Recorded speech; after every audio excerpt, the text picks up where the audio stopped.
Florida Governor Ron DeSantis spoke about flying migrants from Texas to Martha's Vineyard during a Tuesday press conference. His comments come after a Texas county sheriff announced the opening of a criminal investigation into the people who transported 48 migrants from San Antonio to Martha's Vineyard.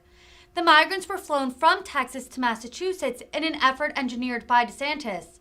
The flight is part of a wider effort by Republican governors to send a large number of undocumented immigrants to Democrat-run cities. The comments came during a press conference where DeSantis, who is up for re-election this year, announced a proposal that would provide $1.1 billion in tax relief. The first one, public records show that currently Florida is spending $1 million taking a plane right now from Texas to Delaware. First, can you confirm that? I cannot confirm that. I can't. Okay. And then the second question, why take immigrants from Texas rather than get the illegal immigrants in Florida and deal with the relocation? Well, we do both. So we've had interdiction in the Panhandle.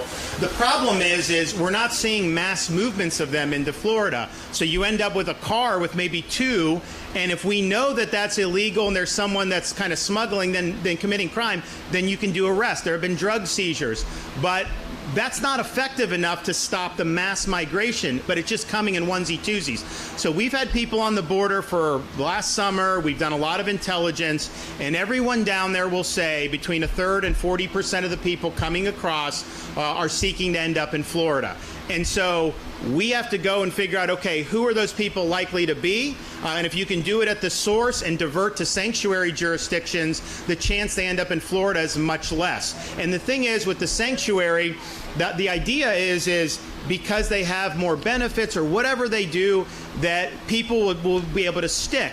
And so that's why you're doing it. If I could do it all in Florida, I would. But if we just ignore the source, then you're going to have people trickling in 5, 10 a day, 20 a day. I don't know. But there's no way you can possibly track all of that because it's on such a small scale. Whereas if you know there's maybe 1,000 people down there and a lot of them say in Florida, well, you could say, well, hey, wait a minute. Here's a sanctuary jurisdiction. Be able to provide the transport. So if that's what you want to do, you do.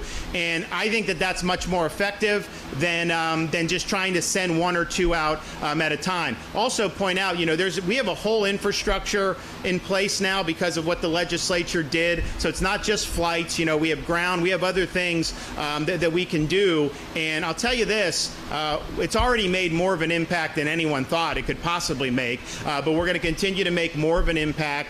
And I think that at the end of the day, what we're doing is not the ultimate solution. I think it's opening people's eyes to the solution, which is let's have a secure border, let's have remain in Mexico, let's take the cartels seriously, and let's get with the program here. What they have been doing for a year and a half or more than that is basically ignoring that the problem exists. And I know a lot of the national corporate press doesn't like to talk about it, but the reality is when you have the vice president saying there's no border crisis, when we've had millions of people come across illegally, you've got to be kidding me. So let's get going. Let's get this thing secured. Unfortunately, I don't think they're going to do anything in the immediate. It will be a big issue in the elections, I can tell you that. But hopefully when we get through with that we can have some rationality. If we have a new Congress, that may be a big step in the right direction. But this is not an example of, hey,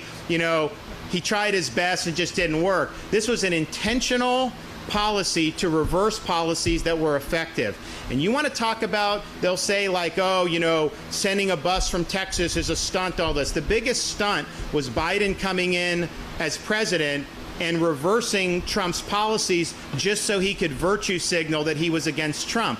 It didn't matter that the policy had worked. He had to be anti, and so that's why he did it. So he did what the impact would be, and the impact has been devastating. I really hope more people will start to cover the destruction we're seeing with the fentanyl crisis. I mean, we've put a lot of emphasis on it when I became governor. COVID obviously made it more difficult, but what's making it almost impossible is the sheer volume of this stuff that's been pouring into the United States. And I'll run into mothers, and it's so tragic because these kids are not making like really horrible decisions. Maybe they do one or two things wrong, but the fentanyl is so deadly that they'll overdose and some of them will die. So this is a huge, huge issue, and it's affecting American communities all across the United States. And I also think when you have things like criminal aliens that have been let in, you know, Maduro, the reports are Maduro is releasing people from his prisons and sending them up to the southern border. And you know, these leftist dictators have done that in the past. So you're bringing in people, they're coming right across the border, and then they're going in the interior of the country. That's not going to be good for safety in our communities. I mean, that's going to be a big problem. And we already know that you've had people that have been victimized by criminal aliens who've gotten across the border. And the reason why those crimes are so difficult to stomach is because if the federal government had just done its job, the crime would not have happened and the person would not have been victimized. So this is something that's really important. And these are things that people need to start talking about. And I think what also what Martha's Vineyard showed is the very wealthy community, 50, not a lot, and they said they couldn't accommodate. And let's just take them at her word and say maybe that's true. If the wealthiest island, one of the wealthiest in America, can't accommodate 50, then you're looking at all these other communities and they're just supposed to accommodate all this more. So I think what it's shown is when you have the sheer numbers of people coming across illegally, even take out the criminal aliens, just the sheer numbers, you know, that has huge stress on the communities. And I remember last summer going down to the border and it was bad, but it's gotten a lot worse. This year is the worst year that I think we've ever had in modern American history. So this is a big thing.